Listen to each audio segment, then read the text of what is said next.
नमस्कार साथियों, स्वागत है आप सभी का अंकित इंस्पायर्स इंडिया पर। मैं हूं अंकित अवस्थी, आप हैं मेरे साथ में आज एक ऐसी खबर पर चर्चा करने के लिए जिसकी चर्चा हमने आपसे लगभग 7 महीने पहले की थी। साथियों, आज से 7 महीने पहले हमने एक चर्चा की थी कि पेप्सी और कोको कोला से मुकाबला करेंगे मुकेश अंबानी, और यह खबर हम आज आपसे फिर लेकर आ रहे हैं।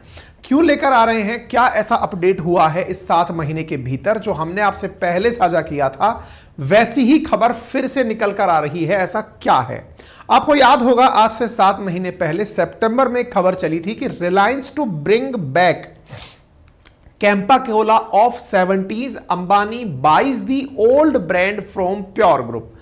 ओल्ड ब्रांड जो कैंपा कोला है, एक पुराना ब्रांड कैंपा कोला, जिस समय आप और हम नहीं थे, यानी कि ये उस समय के लोगों की बात है जो लोग आज के समय पर लगभग 50 का आंकड़ा पूरा कर चुके हैं। उन लोगों के जमाने में एक ब्रांड हुआ करता था कैंपा कोला। जैसे आज आप कोका कोला सुनते हैं, कुछ इस प्रकार से कोई कैंपा कोला नाम से ब्रांड हुआ करता था। वो खरीदा गया है हाल ही में अंबानी के द्वारा। सितंबर में हमने आपको यह खबर पढ़ाई थी। आज क्या खबर सुना रहे हैं? हम सुना ये रहे हैं कि अब यह कैंपा कोला, जिसे अंबानी ने 22 करोड़ रुपए में खरीदा। आप सोचेंगे 22 करोड़ में खरीदा, यार इसे तो कोई भी खरीद सकता था। बिल्कुल, यहां केवल एक तरह से समझिए नाम खरीदा गया है कि अब कैंपा कोला अंबानी से बिलोंग करता है, यह बात निकल कर आई है। अदरवाइज अब इस ब्रांड का जो असल खर्चा है वो प्रमोशंस में है, वो बॉटलिंग में है, वो सप्लाई में है। एफएमसीजी जो जितने भी उद्योग होते हैं, फूड एंड बेवरेजेस से रिलेटेड जितने भी उद्योग होते हैं, उनमें डिस्ट्रीब्यूशन एक बहुत बड़ा की स्टेप होता है। अब यहां से आगे का जो प्रोसेस है उसमें कैंपा कोला को पेप्सी और कोको कोला से टक्कर लेते हुए देश के मार्केट में एंट्री लेनी है, और मार्केट में एंट्री लेकर जो ऑलरेडी बेवरेजेस के अंदर सॉफ्ट ड्रिंक के मार्केट में जमी हुई जो बाहरी विदेशी दिग्गज कंपनियां हैं उन्हें टक्कर देनी है। आप यहां पर खबर देख सकते हैं, Campa is back, Reliance announces launch of iconic beverage brand for new age India. 9 मार्च को आप ऐसा देखते हैं। और आज हम इस खबर को क्यों डिस्कस कर रहे हैं? क्योंकि आज से 2 दिन पहले रिलायंस के द्वारा हाल ही के अंदर मुकेश अंबानी की जो कंपनी है उनके द्वारा श्रीलंका के एक बहुत ही शानदार स्पिनर खिलाड़ी रहे मुथैया मुरलीधरन की कंपनी जिसका नाम है सीलोन बेवरेजेस, इसके साथ टाई अप किया गया है। सीलोन बेवरेजेस के साथ में टाई अप क्यों किया गया है? ताकि श्रीलंका के मार्केट में भी कैंपा की प्रेजेंस हो और सीलोन बेवरेजेस से यह अपने टाई अप के माध्यम से बॉटलिंग प्लांट में एक बहुत बड़ा रोल प्ले कर सकें। साथियों, यहां पर बड़ी इंटरेस्टिंग कहानी आज के सेशन में आपको सुनानी है। किस प्रकार से भारत में कैंपा कोला का उदय हुआ, किस प्रकार से भारत में कोको कोला का मार्केट बना, बिगड़ा और फिर बना, और साथ में यह भी बताएंगे कि किस प्रकार से सरकारी नीतियों के चलते कोको कोला मार्केट से बाहर हुई और फिर वापस मार्केट में एंट्री की, और सरकारों के निर्णयों के चलते ही कोका कोला के सामने कैंपा कोला कैसे बर्बाद हो गई। वो कौन सी रणनीति थी जिसके चलते विदेशी कंपनियों के सामने भारतीय ब्रांड्स ने घुटने टेक दिए थे। आज के सेशन में इन विषय पर विस्तार पूर्वक चर्चा की जाएगी।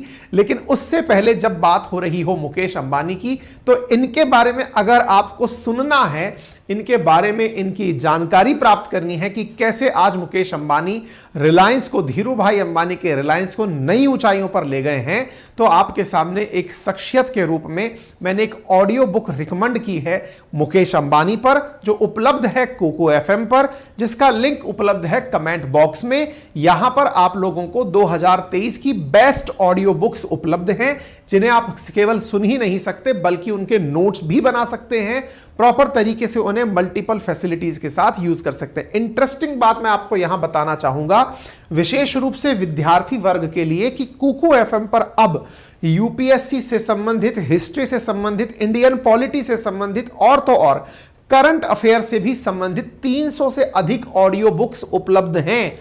यदि आप में से कोई भी साथी ऐसा है जिन्हें बुक सुननी है कि इस बुक में क्या लिखा हुआ है, तो आप यहां जाकर सुन सकते हैं, वो भी बहुत ही नॉमिनल कीमत पर। कितने नॉमिनल कीमत पर, क्या क्या फीचर्स का यूज करते हुए, तो मैं आपको बता दूं, by using my coupon code Ankit 30 आप 99 रुपीज के सब्सक्रिप्शन को एक्सेस कर सकते हैं मात्र 69 रुपीज में पहले महीने के लिए। जी हां साथियों, यहां पर मंथली सब्सक्रिप्शन 99 रुपीज का है, लेकिन अंकित 30 रेफरल कोड से आपको यह सब्सक्रिप्शन 69 रुपीज में उपलब्ध कराया गया है।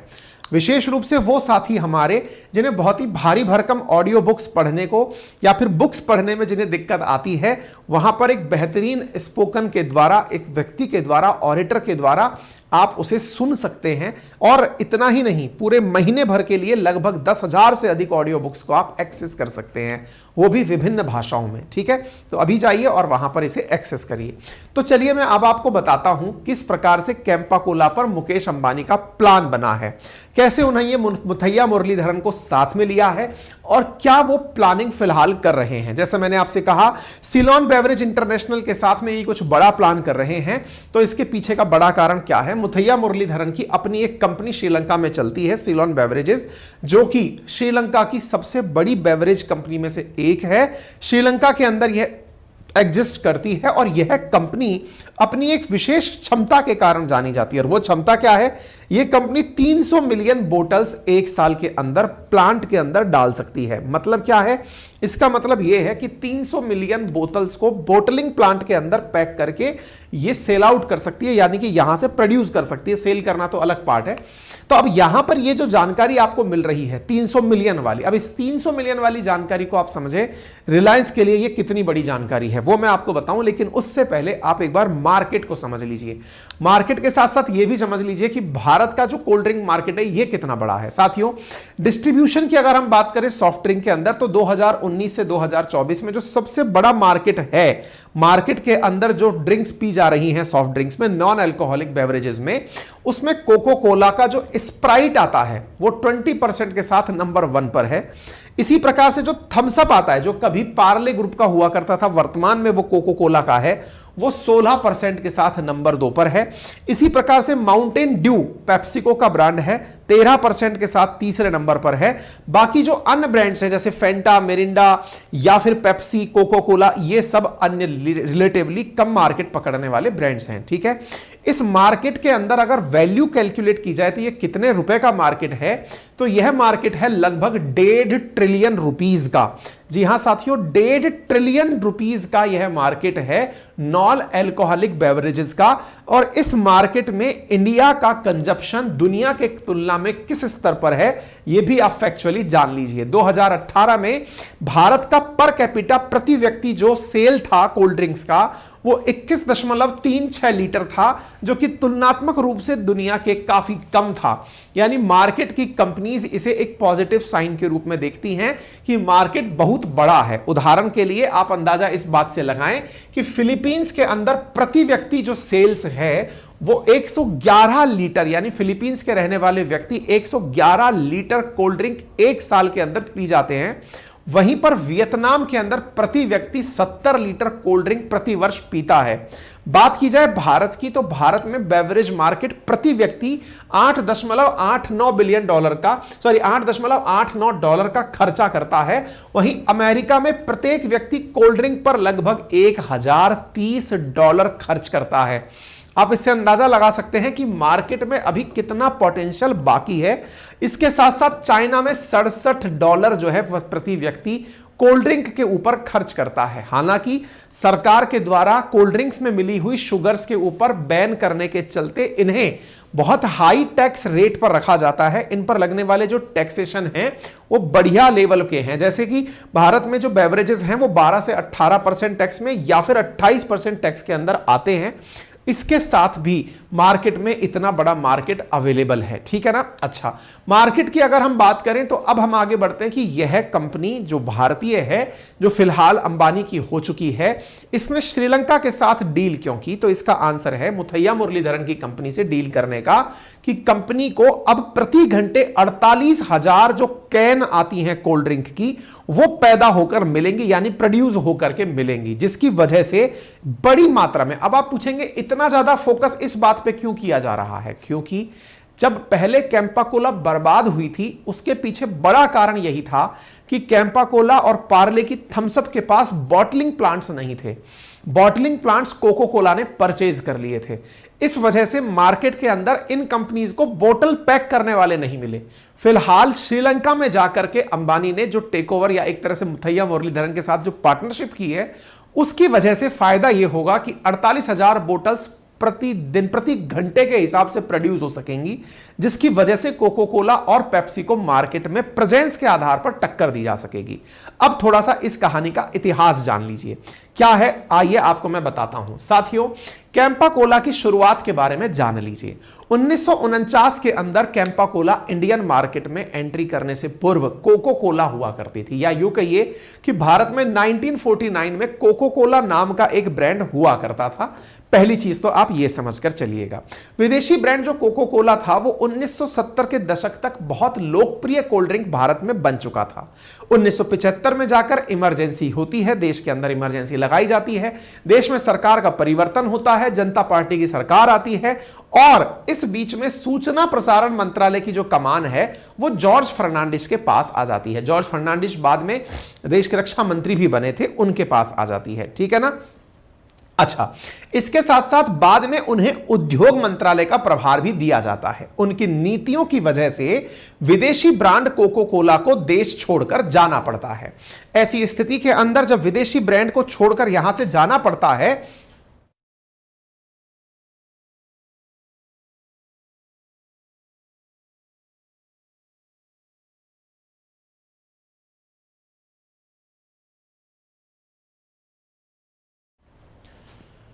तो फिर देश के अंदर से ब्रांड को निकल करके जाना पड़ता है। कौन से ब्रांड को निकलकर जाना पड़ता है?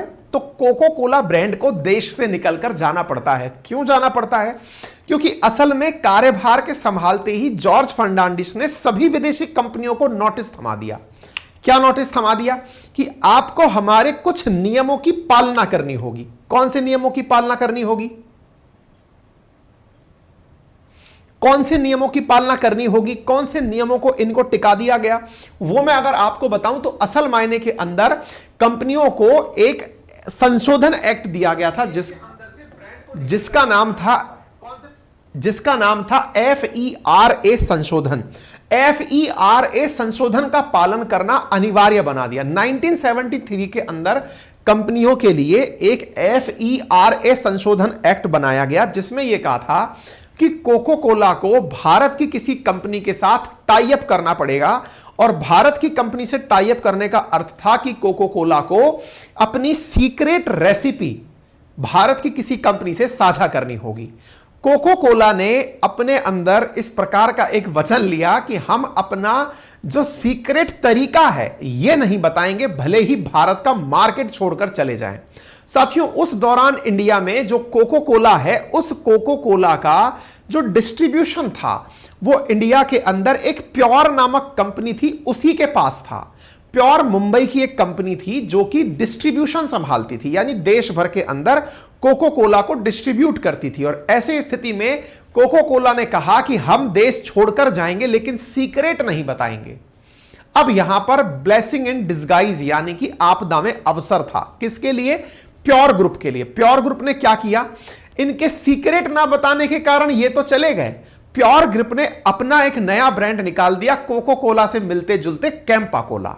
ये तो हुई एक नए प्रोडक्ट की जन्म की शुरुआत। लेकिन दिमाग में एक बड़ा प्रश्न अटक गया कि जो कंपनी अपना सीक्रेट नहीं बताना चाहती, इसका मतलब यह है कि उसके सीक्रेट में कोई बहुत बड़ी वजह होगी, बहुत बड़ी ताकत होगी। साथियों, ना जाने कितनी सारी चीजें, आर्टिकल्स इसमें कोको कोला के सीक्रेट पर लिखे गए कि जो कोको कोला का एक विशेष प्रकार का स्वाद है, उसकी खास रेसिपी के कारण है।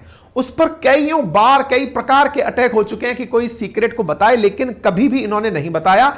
और ये अपनी सीक्रेट रेसिपी यानी कि किन किन चीजों के मिलने से कोको कोला को ये विशेष स्वाद मिला है, वो इन्होंने एक म्यूजियम के अंदर सीक्रेट वॉल्ट के अंदर रखी हुई है। और ये secret vault World of Coca Cola museum के नाम से जाना जाता है, जो कि एटलांटा में है। एटलांटा अमेरिकी राज्य जॉर्जिया की राजधानी है। यानी आप इस तरह से सोचिए कि बहुत ही बड़े खुफिया तरीके से ये जो आपको ताले तूले दिख रहे हैं, इनमें एक फॉर्मूला छुपा कर रखा है। वो फॉर्मूला किसका है? कोको कोला का फॉर्मूला है। कोको कोला अपने इस फॉर्मूले को किसी से साझा नहीं करती और ऐसी स्थिति में उसने अपने इस फॉर्मूले को ना साझा करने की कीमत पर भारत के मार्केट को छोड़कर जाना पसंद कर लिया। इससे आप अंदाजा लगाइए। तो अब क्या होता है? कोको कोला तो अपना राज बताया नहीं, देश छोड़कर चला गया। देश के अंदर सरकारें चल रही थी। भारत में इस जगह को भरने के लिए उतर पड़ा कैंपा कोला। कैंपा कोला कौन लेकर आया? प्योर ग्रुप लेकर आया। वो प्योर ग्रुप कौन सा ग्रुप था? असल में वो वही ग्रुप था जिसने कभी कोको कोला का डिस्ट्रीब्यूशन संभाल रखा था। तो मार्केट के अंदर जो अभाव था इस बात का, किस बात का? विदेशी चुनौती का अब मार्केट में अभाव था। तो मार्केट को पूरी तरह से कैंपा कोला ने पकड़ लिया। प्योर ग्रुप ने इंडिया के मार्केट को पकड़ लिया और अपना नाम रख दिया द ग्रेट इंडियन टेस्ट। एक टैगलाइन कर दी कि यह भारतीय स्वाद है। लोगों ने इसको बढ़ चढ़कर सम्मान दिया। कहते हैं कि कैंपा कोला ही वो ब्रांड था जिसने सलमान खान को सबसे पहले एडवर्टाइज में जगह दी थी। ये वो सलमान खान की तस्वीर है जब ये बालक हुआ करते थे। उनका यह एडवर्टाइज भी हमारी टीम ने खोज करके निकाल दिया है, जिसमें कि सलमान खान जो है वो कैंपा कोला का प्रचार करते हुए दिखाई पड़ रहे हैं। सबसे इनिशियल एज के अंदर ये आपको यहां पर तस्वीर में दिखाई पड़े। ठीक है ना? कहने का मतलब यह है कि कैंपा कोला ने जबरदस्त तरीके से मार्केट में एंट्री करी और कोको कोला की जगह ले ली। इसी बीच में फिर एक एंट्री होती है पार्ले जी के द्वारा। पार्ले जी ने अपना एक ब्रांड लॉन्च कर दिया जिसका नाम था थम्स अप। और थम्स अप भी एक इंडियन ब्रांड था।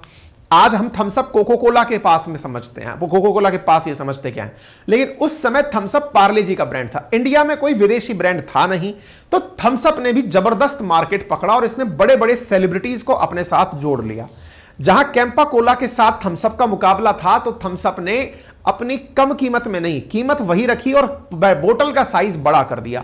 तो बड़ी बोतल के साइज के साथ थम्स अप मार्केट में 250 ml की बोतल के साथ महाकोला के नाम से आने लगा और धीरे धीरे थम्स अप जो है वो कैंपा कोला को स्वाद में टक्कर देने लगा। लोगों को थम्स अप ज्यादा पसंद आने लगी कैंपा कोला के चक्कर में और इस कारण से कैंपा जो है वो थम्स अप से पिटने लगी। अब तक सब सही चल रहा था। देश के अंदर दो कंपनीज बन चुकी थी, एक थी कैंपा कोला और एक थी थम्स अप। ये दोनों ही इंडियन ब्रांड थे। एक प्योर कंपनी के पास था और एक पार्ले कंपनी के पास था। दोनों अपने मार्केट में मार्केट पकड़ कर चल रहे थे। लेकिन देश में आता है उदारीकरण का दौर। उदारीकरण का दौर जब आता है 1991 के अंदर बजट में रिफॉर्म प्रस्तुत किए जाते हैं। मनमोहन सिंह जी जो वित्त मंत्री जिस समय पर होते हैं, एलपीजी रिफॉर्म प्रस्तुत किए जाते हैं।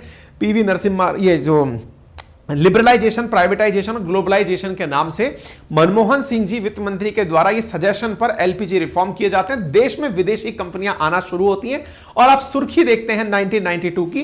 कोको कोला कहती है कि वो इंडिया में वापस से व्यापार करने आ रही है क्योंकि अब प्राइवेट कंपनियों को इंडिया आने की इजाजत है। यानी जो जॉर्ज फर्नांडिस जी के द्वारा जो पाबंदी लगाई गई थी उन पाबंदियों से एक प्रकार की मुक्ति मिल गई और कोको कोला इंडिया में एंट्री करने लगती है। और जब कोको कोला इंडिया आती है सबसे पहले ये पेप्सी और कैंपा की जो बोतल फिल करने वाली कंपनीज थी उनका अधिग्रहण करती है, जिसके चलते पेप्सी और ये जो क्या कहते हैं आपके कैंपा कोला और जो थम्स अप है इनके पैकिंग और बोटलिंग प्लांट्स ही नहीं मिले और इसके चलते कोको कोला ने इन्हें इतने सस्ते दाम पर, थम्स अप को तो कोको कोला ने ही खरीद लिया और आज वो थम्स अप पार्ले जी की जगह थम्स अप कोको कोला के पास बना हुआ एक ब्रांड है। और कैंपा कोला इतनी बुरी तरह बर्बाद हुआ क्योंकि उसे कोई सप्लायर नहीं मिला, कोई बोटलर नहीं मिला, कुछ नहीं मिला और वो पूरी तरह बर्बाद हो गया। आज वही कैंपा कोला इतनी बुरी हालत में केवल नाम खरीदा गया 22 करोड़ रुपए में अंबानी के द्वारा। अब उस नाम को प्रमोट करने का काम अंबानी कर रहे हैं और उन्होंने क्या किया, साउथ के अंदर कुछ लोकल फर्म्स हैं उनके साथ कांटेक्ट किया है। उनके कांटेक्ट के साथ उसमें नए नए फ्लेवर्स ऐड किए हैं। तमिलनाडु के अंदर एशियन बेवरेजेस, चेन्नई के अंदर काली एरेटेड के साथ इन्होंने मिलकर के ब्रांड्स को एक्सपोर्ट किया है और अब ये प्राइस वॉर में उतर गए हैं। प्राइस वॉर का मतलब है कि अब ये सस्ते दामों पर वो टेस्ट लेकर लोगों के सामने आ रहे हैं। जैसे 200 ml 10 रुपए में और 500 ml 20 रुपए के अंदर ये ब्रांड्स को लेकर के आ रहे हैं। देश भर में इन्होंने अपनी डिलीवरी सोचने का प्लान बना लिया है। मेट्रो जैसे जो ग्रुप हैं इनको इन्होंने हाल ही में परचेज कर लिया है। देश की जो बड़ी जो क्रिकेट टीम्स हैं 3 आईपीएल टीम्स उनके साथ स्पॉन्सरशिप के लिए इन्होंने पार्टनरशिप कर ली है। सनराइज हैदराबाद के साथ, लखनऊ सुपर लीग्स के साथ इन्होंने, और पंजाब किंग्स के साथ कैंपा कोला ने ब्रांडिंग के लिए, क्योंकि जब ज्यादा दिखेगा तो ज्यादा बिकेगा, इस आधार पर कैंपा ने आईपीएल की टीमों के साथ भी पार्टनरशिप कर ली है। सस्ते दाम पर बेहतरीन टेस्ट लेकर के अंबानी अब मार्केट में आ रहे हैं। खुद का इनका अपना रिलायंस डिस्ट्रीब्यूशन है ही, रिलायंस मॉल है ही, उनके माध्यम में ये कैंपा को मार्केट में पहुंचा ही रहे हैं। इतना ही नहीं, हाल ही में इन्होंने उड़ान जो एक नेटवर्क है उसके साथ भी टाई अप किया है, ताकि ये मार्केट में बहुत इजीली एक्सेसिबल करके लोगों तक डिस्ट्रीब्यूशन पहुंचा सके। यह है रणनीति अंबानी की, कैंपा कोला को कोको कोला के टक्कर में लेकर आने की। अल्टीमेटली बात तो यह है कि आपका स्वास्थ्य का नुकसान है और जेब का फायदा है। इस प्राइस वॉर के अंदर सस्ती मिलेगी तो ज्यादा पियोगे, लेकिन सेहत का नुकसान करोगे। तो देख लो, जेब बचानी है कि सेहत, दोनों डिसाइड कर लो। मैंने आपको सारी बातें बता दी हैं। बाकी मेरा कूपन कोड है अंकित30, जिससे आप मुकेश अंबानी के बारे में सुन सकते हैं मात्र 69 रुपीज में, और इसके साथ साथ 10,000 और ऑडियो बुक्स हैं जिनके बारे में भी आप सुन पाएंगे कुकू एफएम पर। अभी जाइए, और हां, पढ़ने वाले विद्यार्थियों के लिए भी वहां पर बहुत ही बेहतरीन ऑडियो बुक्स उपलब्ध हैं। मात्र 69 रुपीज में पहले महीने के अंदर आपको सब्सक्रिप्शन मिल रहा है। हमारा अपना जो एप्लीकेशन है अपनी पाठशाला, उस पर नया बैच सारथी आने वाला है। अपनी पाठशाला एप्लीकेशन गूगल प्ले स्टोर पर उपलब्ध है, आप वहां जाकर के एप्लीकेशन को डाउनलोड कर सकते हैं। फिलहाल के लिए इतना ही, अपना ख्याल रखें, धन्यवाद।